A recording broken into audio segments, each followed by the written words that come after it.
السلام علیکم and welcome to ذرا ہٹ کے. میں زرار کھڑو, میرے ساتھ ہے شاہزیب جیلانی اور وسعت اللہ خان. اور اگر ہم تینوں کے بارے میں ایک جو کامن چیز ہے وہ یہ ہے کہ ہم تینوں ڈاکیومنٹریز کے بہت بڑے فینس ہیں, اور خاص طور پر جو انویسٹیگیٹو ان ڈیپتھ ڈاکیومنٹریز ہوتی ہیں. تو آج ہمیں موقع ملا ہے to talk to one of our favourite documentary film makers, Mohammed Ali Naqvi صاحب. اگر میں کہوں کہ پاکستان کے سرکردہ انویسٹیگیٹو ڈاکیومنٹری فلم میکر ہیں تو شاید یہ بات غلط نہیں ہوگی. ان کا کام کا آغاز ہوا ہے مختارہ مائی کے اوپر ایک ڈاکیومنٹری بنائی تھی, شیم, وہاں سے پھر Pakistan hidden shame which is about child abuse in Pakistan. ہم جو ہیں بطور صحافی ہم تو صرف ہیڈ لائنز کے پیچھے جاتے ہیں, یہ ہیڈ لائنز کے پیچھے کی جو کہانی ہے وہ دنیا تک پہنچاتے ہیں. اور اس کے ساتھ ساتھ نیٹ فلکس پر اس وقت اگر آپ جا کے دیکھیں تو ٹرننگ پوائنٹ ایک سیریز چل رہی ہے, turning point 9/11 and turning point in the cold war, اور ان میں بھی مو نقوی کا ایک بہت بڑا ہاتھ ہے. He has been producing them. اس کے ساتھ ساتھ theatre, Broadway, feature films, ایک بہت لمبی لسٹ ہے, اور کچھ ایسے لوگوں کے ساتھ بھی کام کیا ہے جن کے نام سن کر میرے تو کان کھڑے ہو گئے. جیسے کہ بریکنگ بیڈ آپ سب نے دیکھی ہے, تو بریکنگ بیڈ کا آپ کو پتہ ہے کہ ولن کہیں یا جو بھی کہیں, بہت بڑا جو کیریکٹر ہے وہاں پہ وہ ہے گس فرنگ, پلیڈ بائی جین کارلو ایسپوزیتو. ان کے ساتھ بھی نقوی صاحب نے کام کیا ہے. تو I am quite jealous Naqvi صاحب, فرینکلی اسپیکنگ. اور پہلا میں آپ سے سوال یہ ہے کہ جیسے کہ ہر فلم کے کردار کی یا ہر ڈاکیومنٹری میں جو لوگ فیچر ہوتے ہیں ان کی ایک اوریجن سٹوری ہوتی ہے کہ یہ کام شروع کہاں سے ہوا. آپ کی as a documentary maker origin story کیا ہے؟ کیا مطلب بچپن سے ہی آپ کو شوق تھا کہ یار ان چیزوں کو انویسٹیگیٹ کیا جائے؟ How did you get started? ویسے تو مجھے سٹوری ٹیلنگ کا شوق تھا بہت بچپن سے. اب وہ کس میڈیم یا کس روپ وہ لے گا, جیسے ڈاکیومنٹریز یا تھیٹر یا feature fiction films, that remain to be seen. وہ آگے جا کے میں نے تینوں چیزیں پرسو کی. تو مجھے کافی ینگ ایج سے معلوم تھا کہ میں یہی پرسو کرنا چاہ رہا تھا. تو جب میں یونیورسٹی میں بھی گیا میں نے یہی اسٹڈی کیا. انفیکٹ میرا میجر یونیورسٹی آف پینسلوینیا میں تھا, یو پین فلڈلفیا میں. اینڈ وہاں پہ میں نے تھیٹر آرٹس اور پلے رائٹنگ میں کیا کہتے ہیں اپنی ڈگری حاصل کی تھی. اور جب میں گریجویٹ ہوا پھر میں نیو یارک موو ہوا, اور وہاں پہ میں آپ کہہ سکتے ہیں میں نے بہت چھوٹی سی ایک تھیٹر کمپنی شروع کی تھی اپنے دوستوں کے ساتھ, اور ہم مختلف پلیز پر آن کرتے تھے. اور ہمارے چھوٹے سے جیسے کہتے ہیں نا black box theatre, off Broadway سمجھ لیں, وہ ہم پروڈیوس کرتے تھے. اور بہت میرے آنکھوں میں فرینکلی وہ ایک جنت تھی. Honestly it was some of the best times ever. کہ میں obviously ہماری چھوٹی سی ہمبل سی پروڈکشن کمپنی تھی, لیکن ہم پلیز بنا رہے تھے نیو یارک میں. پھر 9/11 کا واقعہ ہوا اور میں نیو یارک ہی میں تھا, اور میں نے دیکھا بھی جو اس دن کیا ہوا تھا. اور وہ obviously ایک بہت بڑا سانیہ تھا, لوگوں کو بیچارے کافی لوگ مرے بھی تھے, ٹریجڈی. لیکن اس کے بعد جو میں نے دیکھا جس طریقے سے مسلمانوں کو, پاکستانیوں کو, باقی مسلمان جس طریقے سے ان کے خلاف ایک کاروائی چل رہی تھی, kind of like Islamophobic mandates, جہاں پہ کوئی قانون, کوئی پراپر لا, کچھ بھی نہیں, لوگوں کو بس اٹھا رہے تھے, گوانٹانامو بے بھیج رہے تھے, یہ سب ہو رہا تھا. اور اس دوران بہت سی نیوز رپورٹنگ بھی ہو رہی تھی, اور خاص طور پہ بہت سی رپورٹنگ پاکستان سینٹرک ہو رہی تھی کہ یہ جو سب کہہ سکتے ہیں جو ایکسٹریمزم کا جو گھر ہے وہ افغانستان میں بھی یہ جو دہشت گرد ہیں یہ سب پاکستان سے آئے ہیں اور پاکستان کے مدرسوں سے آئے ہیں. تو میں نے سوچا کہ یہ اتنی, جیسے کہتے ہیں, معاف کیجیے گا میری اردو اتنی کوئی صاف نہیں ہے, لیکن اتنی فصیل انڈرسٹینڈنگ ہے, اتنی نان نوانسڈ انڈرسٹینڈنگ ہے, اور اتنی غلط کہ اگر دیکھا جائے یہ جو مدرسے پاکستان میں تھے بھی, اور سب تو مدرسے نہیں میں کہوں گا, یہ بھی بہت ہی غلط ہے کہ اگر کوئی ایسے کہے کہ جی سبھی مدرسے یہ کوئی یو نو گریں سویپنگ دہشت، سٹیٹمنٹ ہے ایک طرح سے نا، آپ کہہ سکتے بہت ہی ہیں جی. بہت ہی غلط سٹیٹمنٹ ہے. لیکن یہ باہر کے نیوز اور اس میں یہ کہانی بہت پھیل رہی تھی. تو میں نے سوچا کہ بھائی میں ایک خود پاکستانی ہوں، مسلمان ہوں، اور میں اصل میں ایک بہت مور آنےسٹ ڈپکشن دے سکتا ہوں فورن میڈیا کو کہ جو آپ بتا رہے ہیں وہ غلط ہے. تو میری سب سے پہلی جو فلم تھی جو افغان ریفیوجی چلڈرن پہ تھی، جو افغان ریفیوجیز آئے تھے پاکستان میں، نئے ریفیوجیز، مطلب جب امریکہ نے انویژن کیا تھا 9/11 کے بعد افغانستان میں، کاندہار کابل جب گرا تھا، اس کے بعد جو سب ریفیوجی چلڈرن آئے تھے نا اور ریفیوجی جی. فیملیز پاکستان، ان کے اوپر کیا تھا کہ یہ آپ واقعی میں اگر کہہ رہے ہیں، یہ ایک سوال اٹھا رہے ہیں کہ یہ جو یہ دہشت گردی کے اڈے ہیں یہ مدرسے، ہم خود ہی اندر چلے جاتے ہیں، دیکھ لیتے ہیں کہ یہ سچ ہے یا نہیں. تو ہم نے یہ کیا، we made a film New York Times کے لیے، New York Times television, Discovery, and یہ میری سب سے پہلی والی فلم تھی. اور میں نے چند مہینے گزارے 6-7 مختلف بچوں کو ان کی کہانیاں فالو کرتے ہوئے. وہ مدرسے بھی پڑھ رہے تھے، چند ریفیوجی کیمپس میں بھی تھے. تو فرینکلی دودھ کا دودھ پانی کا پانی ہو گیا. صاف نظر آیا کہ جو بھی جو الزامات لگائے جا رہے تھے یہ سب جھوٹ تھے، کچھ نہیں ایسا تھا. اینڈ اگر ایک دو ایسی کوئی انسٹیٹیوشنز پر آئی تھیں بھی، تو اس میں یہ بھی پتہ چلا کہ اس میں امریکہ کا خود بڑا ہاتھ تھا. ٹھیک ہے، ان نے خود ہی یہ ایک طریقے سے ٹریننگ اور یہ کیمپس دیے کہ جا کے وہ پرانے جنریشن کے جو مجاہدین ہیں ان کو ٹرین کیا کہ جا کے وہ روس سے لڑیں. تو فرینکلی یہ والی جو کہانی تھی گلوبل میڈیا میں اور خاص طور پر امریکن میڈیا میں بالکل تھی ہی نہیں. تو وی ہیڈ ٹو کلیئرفائی دس. تو اب آپ کہہ سکتے ہیں میں پھر بھی سٹوریز ہی بتا رہا تھا، لیکن جو میری موڈ آف سٹوری ٹیلنگ ہے وہ ذرا زیادہ نان فکشن اور اس میں آ گئی، بیکاز اچھا آئی فیل میرا یہ حق تھا. یہاں نقوی صاحب میں یہیں پہ آپ کو روکنا چاہ رہا ہوں. اسی چیپٹر میں فی الحال ایک اور چیز میرے ذہن میں آئی. میں آپ کا ایک انٹرویو پڑھ رہا تھا، اس میں آپ نے ایک چیز ہوتی ہے کہ آدمی کیسے ٹریگر ہوتا ہے کہ مجھے کرنا کیا ہے. تو اس میں مجھے بڑا انٹرسٹنگ وہ واقعہ لگا جب جے ایف کے نیو یارک پہ آپ کو ایک آفیسر نے روکا. 7 گھنٹے آپ کی تفتیش ہوئی، آپ کا جو سامان ہے سوٹ کیس وغیرہ پھاڑ دیا، ٹھیک ٹھاک قسم کی تلاشی ہوئی. بہرحال جو کچھ بھی ہوا، بقول آپ کے اس تجربے کے بعد میں نے وائٹ کلونیل لینس سے کہانیاں دیکھنے کی بجائے اپنے انداز میں کہانیاں بنانے کا عزم کر لیا. تو یہ بتائیے کہ وہ واقعہ کیا ہوا تھا جس نے آپ کو اس طرح ٹریگر کیا؟ جس واقعہ کا آپ ذکر کر رہے ہیں، میں نے ابھی اپنی فلم شوٹ کی تھی پاکستان میں، یہ جس فلم کا میں ذکر کر رہا ہوں نیو یارک ٹائمز کے لیے. تو میں واپس جب آ رہا تھا شوٹ کرنے کے بعد نیو یارک، تو وہاں پہ جو امیگریشن آفیسر ہے ان نے مجھے روکا، اور پھر ان نے سیکنڈری انسپیکشن لے کے گئے.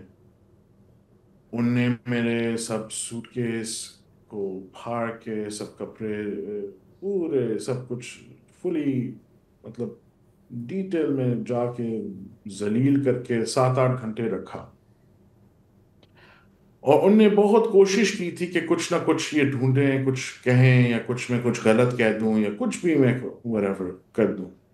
اور ہو سکے اگر میری انگریزی اتنی صاف نہیں تھی، اور اگر میں اپنے لاز اور ان چیزوں کے بارے میں نہیں جانتا، اور اگر میں خاص پیپر ورک نہیں ہوتا، ہو سکے وہ مجھے بھی گوانٹانامو بے بھیج دیتا ہے. مجھے کیا معلوم. اب آپ دیکھیں، میں کوئی ریگولر تو نہیں آ رہا ہوں نا ٹریولر، میرے پاس سب پیپر ورک ہے. میں نیو یارک ٹائمز کے حوالے سے یہ ایک فلم بنا رہا ہوں. ڈسکوری چینل ہماری فلم ریلیز کر رہی ہے، اس فلم کا میں ڈائریکٹر اور پروڈیوسر ہوں. ٹھیک ہے، اس کے بعد اور مطلب میں نے سب ڈگریز یہ سب چیزیں حاصل کرنے کے لیے یہ سب، لیکن ان کے آنکھوں میں جو ان کی ہیں آنکھیں ریسسٹ قسم کی، اس بندے کی، میں نہیں کہوں گا سب کی، مطلب وہ جو تھا، اس نے کہا کہ بھائی انگریزی میں کہ تمہیں یہ جاب اس لیے ملا ہے کیونکہ تم کو ایکسیس مل سکتی ہے ان جگہوں پہ جہاں پہ ہو سکے ہمارے گھروں کو نہیں ملے. اور اگر تم مر گئے یا زندہ ہو, who cares, کسی کو کب پرواہ نہیں ہے.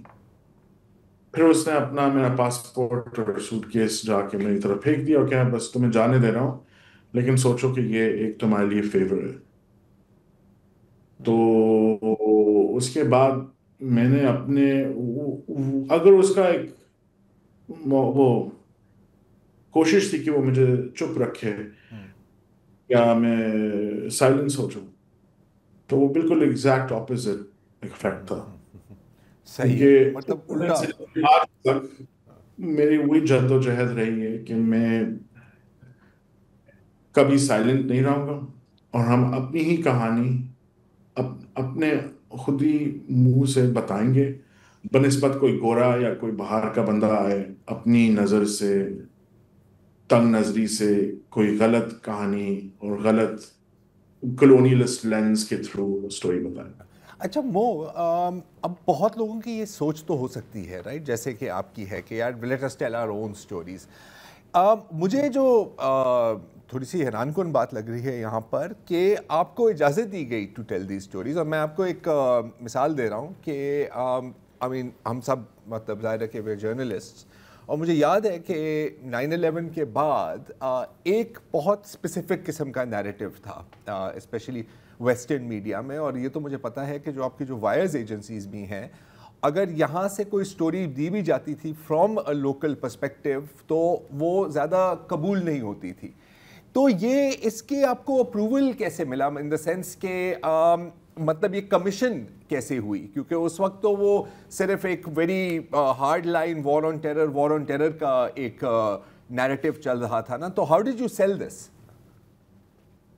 دیکھیں, ہمیں پہلے سے وہ کہہ سکتے ہیں کہ اس زمانے میں نیو یارک ٹائمز کا ایک وہ چینل لانچ کر رہے تھے ڈسکوری کے ساتھ, ایک جوائنٹ وینچر تھا جس کا نام تھا ڈسکوری ٹائمز, اور اس چینل کی جو پروگرامنگ تھی وہ اسپیسیفکلی کرنٹ افیئرس قسم کی پروگرامنگ وہ دیکھ رہے تھے, اینڈ خاص طور پہ وہ بھی سٹوریز دیکھنا چاہ رہے تھے کہ جو ہمیشہ صرف ہیڈ لائن والی نہ ہوں, لیکن جو ہیومن انٹرسٹ سٹوریز بھی ہوں جو ذرا ہٹ کے ہوں, یو نو.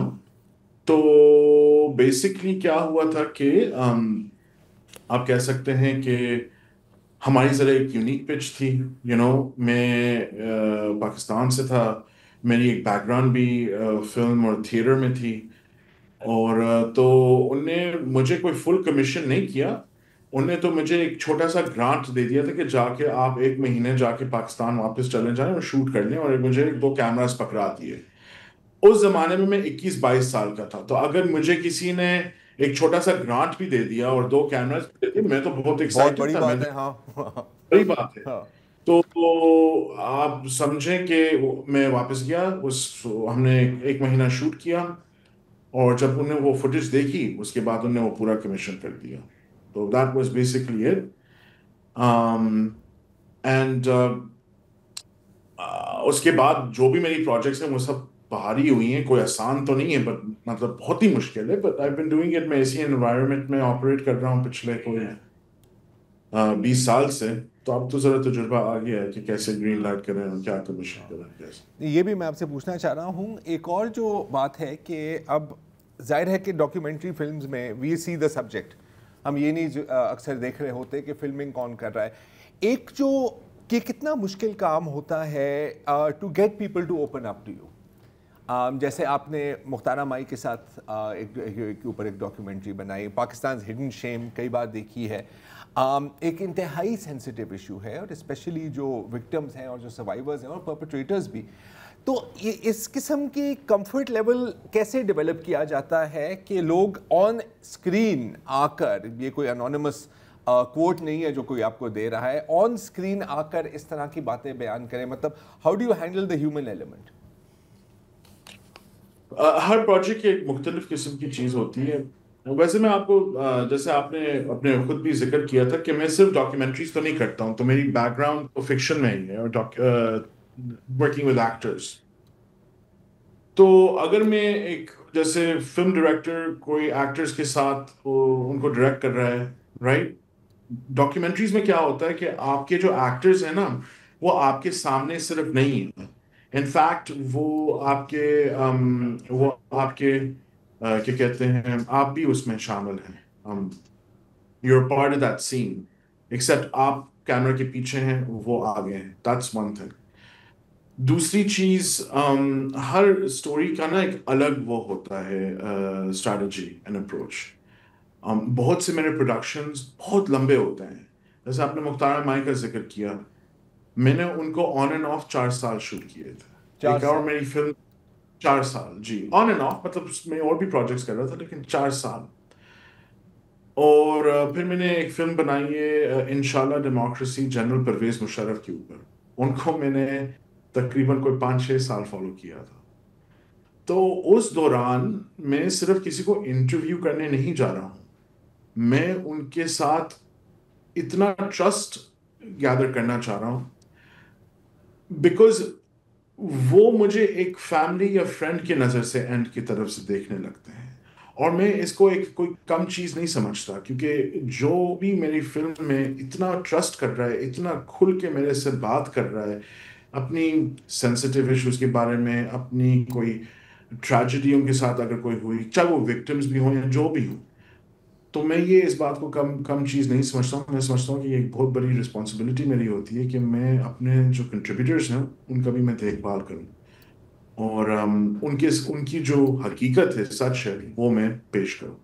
تو I think that's the difference, کہ کیوں میں ایسی سم ٹائمس اوپر کر سکتا ہوں، اوپن کر سکتا ہوں سچ اسٹوری. اچھا نقوی صاحب، میں ایک اور چیز پوچھنا چاہ رہا ہوں اس سے ریلیٹڈ، کہ یہاں بھی بہت سے لوگ ہیں جو ڈاکومنٹریز بنانا چاہتے ہیں، لیکن پھر وہ یہ سوچ کے خاموش ہو جاتے ہیں کہ چینلز تو انہیں گھاس نہیں ڈالیں گے، اس میں پیسہ بھی نہیں ہے اور رسک بہت ہے.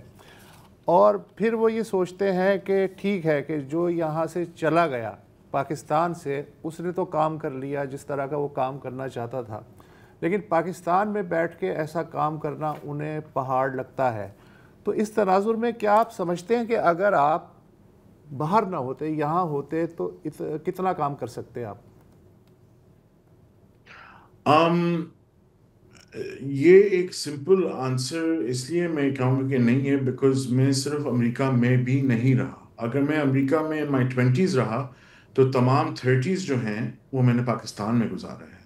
اور اب میں واپس امریکہ آیا ہوں، تقریباً کوئی 4-5 سال ہوئے ہیں مجھے، تو I was been back and forth. In fact جو میں نے اپنے 30s زیادہ تر گزارے تھے پاکستان میں، اس لیے گزارے تھے، ایک تو مطلب اپنی فیملی کے ساتھ بھی تھا، لیکن دوسری چیز زیادہ تر جو میں اس زمانے میں پروجیکٹس بھی کر رہا تھا وہ سب پاکستان سینٹرک تھے. تو اٹ میڈ سینس کہ وہاں پہ میں تھا. اور جی بالکل پہاڑ ہے. انفیکٹ فلم میکنگ پہاڑ ہے، آرٹس یا کلاکار یہ پہاڑ ہے. آبویسلی اگر آپ میں نہیں ہے وہ لائک ڈرائیو، میں تو کہوں گا اس میں نہ تو آپ کو کوئی خاص پیسے بننے ہیں، بہت زیادہ رسک ہیں، آپ کی لائف کو بھی رسکس ہیں. نہ کریں، وکیل بن جائیں، بہت ڈاکٹر، بہت سی چیزیں ہیں. آپ اپنے ماں باپ کو خوش کریں، یہ کیوں کریں گے؟ مطلب وہ اس کا میں جواب کیا دے سکتا ہوں. مطلب اگر آپ میں وہ ہے، جیسے کہتے ہیں ضد، بچپن، جنون یا جو بھی، تو پھر میں تو نہیں کچھ کہہ سکتا، یا میں تو نہیں آپ کو روک سکتا نا. آپ تو وہی کریں گے جو آپ کرنا چاہیں گے. That's it. میں کہہ دوں نہ کرو، ہاں کرو، whatever doesn't matter. مطلب پیشن کے بغیر یہ کام نہیں ہو سکتا. مطلب کسی نارمل بندے کا کام نہیں ہے. You have to be a little bit cracked. جی ایبسلیوٹلی. اینڈ صرف ڈاکیومنٹریز نہیں، میں تو کہوں گا film making, acting, writing, dancing, all the arts. کیا who are we kidding here? Please, اس میں نہ آئے. اگر آپ اس میں 99% فیلئر ریٹ ہے. آپ کو معلوم ہے لائک کتنے پروجیکٹس گرین لائٹ ہوتے ہیں؟ 1000 پروجیکٹس میں سے مثال کے طور پہ اگر آپ نیٹ فلکس کو پچ کریں گے، ان میں سے وہ 0.5% صرف گرین لائٹ بھی نہیں، ڈیولپمنٹ سٹیج کے پاس جائیں گے. اس 0.5% میں سے بھی ان کا 5% جا کے گرین لائٹ ہوگا. تو آپ خود ہی میتھس کر لیں کتنے گرین لائٹ ہونی ہے پروجیکٹ، 1000 میں سے 1 یا 2. یہ گفتگو محمد علی نقوی سے جاری ہے. ایک چھوٹا سا وقفہ لے لیتے ہیں. Welcome back. ہماری بات ہو رہی ہے documentary filmmaker Muhammad Naqvi سے. کتنی بار ریجیکشن کا سامنا کرنا پڑا اور یہ کتنا آسان یا مشکل ہوتا ہے؟ مطلب ڈو یو فیل کہ لائک میں پرسنلی ریجیکٹ ہو گیا ہوں, بندے کو ڈپریشن ہوتی ہے, یا is it just part of the job? نہیں, اب تو نہیں. ہمیں اب تو کتنے سالوں سے, مطلب آبویسلی اس فیلڈ میں تو سبھی نے, اس فیلڈ میں نہیں کیا دوسری فیلڈ میں بھی سب نے نو نو نو کب سے سنتے آ رہے ہیں. اینڈ دین آفٹر وائل وہ اتنا مجھے نہیں کوئی افیکٹ کرتا, بیکاز میں دوسروں کو اتنا سنتا نہیں ہوں کہ میں وہ مجھے یس کہیں گے یا نو کہیں گے. میں بس ایک فیصلہ کر لیتا ہوں کہ یہ مجھے فلم بنانی ہے اور یہ انشاءاللہ ٹی وی یا تھیٹرز میں آئے گی, یا اب یہ نیٹ فلکس پہ آئے گی, یا یہ کسی اور ذریعے اور کسی اور پلیٹ فارم پہ آئے گی. وہ اللہ کی مرضی ہے, وہ دیکھتے ہیں کہ کیا ہوگا, لیکن میں نے تو ارادہ کر لیا یہ فلم بنے گی چاہے کچھ بھی ہو جائے. آپ خوش قسمت بھی ہیں اور آپ کو موقع بھی ملا اور آپ نے پورا فائدہ اٹھایا. یہ جس انٹرویو کا میں ریفرنس دے رہا ہوں اس میں I was thrilled to read کہ جو جاپان کے ڈائریکٹر ہیں تاکیشی کٹانو, ان کے ساتھ بھی آپ نے کولیبریٹ کیا. اچھا, ظاہر ہے کہ جو فلم بین ہیں وہ جانتے ہیں کہ کٹانو کس لیول کا نام ہے, تو وہ ذرا آپ شیئر کریں گے کہ وہاں سٹوری ٹیلنگ کے زاویوں سے آپ نے کیا سیکھا, کیا ان کے ساتھ کام کر کے ان کی پروڈکشن کمپنی کے ساتھ کیسا لگا وہ, تاکہ یہاں اگر کوئی جو ڈاکومنٹریز بنانے والے ہیں یا فیچر فلموں میں جانا چاہتے ہیں تو وہ انٹرنیشنل سینما کی کوئی تھوڑی سی فیل لے سکیں. تو یہ اب آپ بات کر رہے ہیں کوئی 2004-05 کی بات. یہ میری فکشن فلم تھی, فیچر فلم تھی, ڈاکیومنٹری نہیں تھی. اور یہ میری سب سے پہلی فلم نہیں, ایکچولی یہ میری دوسری فیچر فکشن فلم تھی. اس سے پہلے میں نے آئی ول اوینج یو یاگو بھی بنائی تھی. تو مجھے میں ایک سلیکٹڈ ٹیلنٹ تھا جو برلن فلم فیسٹیول جو ہے دنیا کا ایک بڑا مشہور فلم فیسٹیول, ان کا ایک پروگرام ہوتا ہے ایمرجنگ ٹیلنٹس کا, کال دا برلنال ٹیلنٹ پروجیکٹ مارکیٹ. اس میں مجھے چنا گیا تھا. میں واحد تھا پاکستان سے ایک سلیکٹڈ ٹیلنٹ ان کے فیلوشپ میں. تو جب میں برلن میں تھا وہاں پہ پوری دنیا سے مختلف فلم ڈائریکٹرز اور پروڈکشن کمپنیز آئے ہوئے تھے, اور وہ جو ایک فلم فیسٹیول کا مارکیٹ سیکشن ہوتا ہے نا, مارکیٹ سیکشن آپ سمجھ رہے ہیں وہ ہوتا ہے جو فلمز ابھی بنی نہیں ہیں لیکن ڈیولپمنٹ میں ہیں یا اپنے مڈ پروڈکشن میں ہیں. وہ اپنے فائنانس پارٹنرز یا جو ڈسٹریبیوشن پارٹنرز ہیں ان کو ساتھ جمع کرنے میں, پارٹنرشپس بنانے میں اپنی فلم پروڈکشن وہ کرنا چاہتے ہیں. تو جب میں برلن میں تھا مجھے ایک جاپانیز کمپنی ڈائریکٹر ملا جس کا نام تھا اتسوشی پوناہاشی. وہ رائٹر تھا اور اس نے ایک پروجیکٹ لکھی تھی بگ ریور, اور بگ ریور جو تھا it was centred around Pakistani man جو امریکہ آتا ہے اپنی اسٹرینجڈ بیوی کو ڈھونڈنے. اس کی بیوی کے ساتھ کوئی کیا کہتے ہیں ریلیشن شپ میں ڈیفیکلٹیز ہو جاتی ہے. یہ ایک ڈرامہ فلم ہے. تو وہ اس کو ڈھونڈنے آتا ہے امریکہ, اور اس کو ڈھونڈنے میں اس کو ایک جاپانیز اور ایک امریکن لڑکی وہ بھی ساتھ اس کو جوائن کرتے ہیں اس کی جرنی میں. اور کہہ سکتے ہیں کہ بہت لیریکل سٹائل, جم جارمش سٹائل ایک فلم ہے, لائک روڈ ٹرپ ڈرامہ. تاکیشی کٹانو جو اگر آپ لوگ انٹرنیشنل سنیما کے بارے میں جانتے ہیں, واقف ہیں, وہ مطلب one of the most famous directors ہے دنیا کا, جاپان سے. بہت بار اس نے کانز میں اور وینس اور سب سے بگ فیسٹیولز میں جیتا بھی ہے. وہ ہماری فلم کے ایگزیکٹو پروڈیوسر تھے, بیکاز اسی کی پروڈکشن کمپنی آفس کی تانو, انہی نے ہمیں فائنانس اور بیک کیا تھا. اینڈ میں سوری ذرا آگے بھر گیا ہوں. میں اس پروجیکٹ میں اٹیچ اس لیے ہو گیا کہ مجھے اتنی دلچسپی تھی کہ بھائی یہ ایک فلم بن رہی ہے, اس میں ایک پاکستانی سینٹرک کیریکٹر ہے. تو جو جاپانیز جو پروڈکشن کمپنی تھی وہ بھی جب مجھے ملے وہ بھی سمجھ رہے تھے کہ میں ایک بہت ریئر آئٹم ہوں, کہ بیکاز وہاں پہ کوئی خاص وہاں کوئی پاکستانی تھے ہی نہیں, اور وہاں پہ ان کی اسٹوری سینٹرڈ اراؤنڈ پاکستانی، تو انہوں نے کہا کہ بھائی ایک پاکستانی پروڈیوسر کی تو بہت ضرورت ہوگی کیونکہ پھر وہ آتھینٹسٹی دے گی اسٹوری کو. تو اور مجھے اسٹوری بھی بہت پسند آئی، تو میں نے ٹیم کو جوائن کر لیا اور پھر ہم نے ڈیولپ کیا نیو یارک میں اور پھر ٹوکیو میں. اینڈ آپ کہہ سکتے ہیں کہ میں اتنا خوش نصیب ہوں کہ میرے فلم میکنگ کریئر کے شروعات میں مجھے جو میرے آپ کہہ سکتے ہیں جو ٹیچر تھے، جو میرے گرو تھے، وہ تاکیشی کٹانو تھے. اس سے بڑی میں اور کیا کہہ سکتا ہوں. It was a blessing.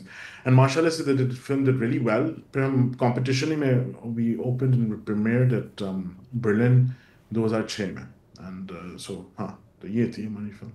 صحیح، اچھی کہانی ہے. لیکن یہ تو چلیں ایک بہت بڑی ہستی ہے. ایکٹنگ کے لحاظ سے you work with some very interesting people. ابھی میں آپ کا وہی انٹرویو پڑھا تھا جس کا وسعت حوالہ دے رہا تھا. جب آپ لی اسٹراسبرگ اکیڈمی میں تھی تو کئی آپ کے ارد گرد نوجوان ایکٹرز تھے جنہوں نے پھر بعد میں بہت بڑا نام بنایا. اور میں مجھے پڑھ کے حیرت ہو رہی تھی کہ روزاریو ڈاوسن بھی اس میں تھی. تو مطلب آپ کی انٹریکشن ان کے ساتھ کیسی رہتی تھی، اور کون سے ایسے نام ہیں جو اس وقت تو چلیں ایسپائرنگ ایکٹرز تھے اور اب لیجیٹیمیٹ سپر سٹارز ہیں؟ اب آپ بات کر رہے ہیں جب میں کالج میں نہیں، میں اصل میں اس سے پہلے جی ورک شاپ میں 15 سال کا تھا، 14-15 سال کا تھا. اور میں ویسے تو کراچی ہی میں تھا، میں اسکول جا رہا تھا، لیکن جو سمرز تھے گرمیوں میں میری فیملی نیو یارک چلی جاتی تھی، تو وہاں پہ بھی ہماری فیملی ہوتی تھی، تو ہم انہیں کے ساتھ رہتے تھے. تو نیو یارک میں میں نے جیسے آپ کو کہا نا، مجھے بہت بچپن ہی سے پہلے سے ذرا شوق ہو گیا تھا کہ میں تھیٹر، فلم، ان چیزوں میں جانا چاہتا ہوں. تو میرے پیرنٹس نے مجھے انرول کر دیا تھا، مجھے داخلہ ملا تھا in this summers emerging teens acting directing programme Lee Strasberg Academy of Performing Arts میں نیو یارک میں. اور ایک بڑا مشہور اسکول ہے، تھیٹر اسکول نیو یارک میں. اور وہاں پہ میرے پاس مختلف قسم کے میرے کلاس میٹس تھے. اس زمانے میں ایک میرا بہت ہی فیوریٹ ڈائریکٹر جو بنا رہا تھا kids. I remember that movie. بہت ڈسٹربنگ تھی، بہت ڈسٹربنگ بھی تھی. یہ اب میں بات کر رہا ہوں آئی تھنک 1994 سمر. تو اب میں آپ کو کیسے معاف کیجیے گا میرے پاس یہ الفاظ نہیں ہیں، لیکن ایک کہہ سکتے ہیں نا ایڈولیسنس میں جب آپ بچپن میں یہ گروئنگ اپ، ایک بہت ہی سگنیفیکنٹ مطلب چیپٹر ہوتا ہے آپ کے ایک سال یا کوئی جہاں پہ آپ بچپن کو ذرا چھوڑ رہے ہوتے ہیں، آپ ذرا کمی آف ایج آپ کی خود ہوتی ہے. تو آپ کہہ سکتے ہیں میرے لیے بھی وہ سال ایک ایسا ہی تھا، بیکاز میں نے زیادہ انٹرسٹ اور زیادہ دھیان اپنا فلم، تھیٹر، ان چیزوں میں کر دیا تھا. مجھے پہلی مرتبہ ایک موقع مل رہا تھا to take acting and directing lessons at یہ لی اسٹراسبرگ. تو میرے ساتھ جو میرے کلاس میٹس بھی تھے ان میں سے ایک روزاریو ڈاوسن تھی، جو ان نے ابھی اسی وقت اسی زمانے میں وہ یہ کڈس کو شوٹ کر رہی تھیں، وہ کڈس میں وہ تھیں. تو مطلب ہم نے ایک دوستی بنا لی اور مجھے موقع بھی ملا to visit the set. It's kind of amazing honestly. اور آپ کہہ سکتے ہیں جب سے میری لو افیئر شروع بھی ہو گیا تھا with independent cinema, art films, international art films. اور میری کوشش honestly جب سے یہی تھی کہ چلو ہم جب واپس پاکستان جائیں گے ہم بھی کوشش یہی کریں گے، ہم بھی ایسی قسم کی سٹوریز بنائیں گے، ایسے موڈز اینڈ تھنگس بنائیں گے جو آج کل اتنے زبردست ہمارے یہاں فلم میکرز ہیں جو بنا رہے ہیں پاکستان سے. سائم صادق ہو گیا، یہ علیم بخاری جو ابھی کانز میں تھا، اتنے نیو ڈائریکٹرز نکل رہے ہیں. It's kind of amazing. ایک چھوٹا سا وقفہ لے لیتے ہیں. Welcome back. ہماری بات ہو رہی ہے documentary filmmaker Muhammad Naqvi سے. آپ کو ان کی اسکوپ کیا نظر آ رہی ہے؟ جیسے آپ نے you were on the Oscar committee Pakistan کی، تو یہاں پر جو اس طرح کی کہانیاں بتائی جا رہی ہیں